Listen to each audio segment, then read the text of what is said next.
ಇನ್ನ ಕೆಲವು ದಿನಗಳಲ್ಲಿ ಗ್ರಾಮ ಪಂಚಾಯತಿ ಎಲೆಕ್ಷನ್ ಬರ್ತಾ ಇದೆ. ಇಷ್ಟು ದಿನ ಗ್ರಾಮ ಪಂಚಾಯತಿ ಎಲೆಕ್ಷನ್ ಅಂದ್ರೆ ಜೋರಾಗಿ ಪೈಪೋಟಿ ಇರೋದು ಊರುಗಳಲ್ಲಿ. ಯಾಕಿರೋದು? ನರೇಗಾದಲ್ಲಿ ಒಂದಷ್ಟು ದುಡ್ಡು ಬರ್ತದೆ ಅಂತ ಆ ಪಂಚಾಯತಿ ಮೆಂಬರ್ಗಳಿಗೆ ಊರಲ್ಲಿ ಕಿಮ್ಮತ್ತಿರೋದು.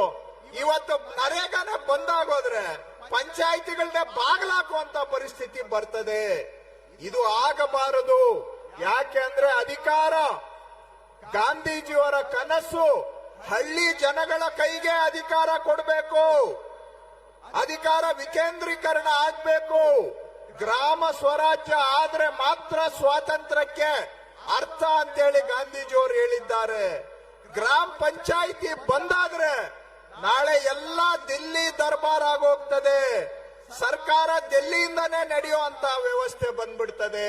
ಆವಾಗ ಜನಗಳಿಗೆ ಕಿಮ್ಮತ್ತು ಇಲ್ದಂಗ ಆಗುತ್ತೆ.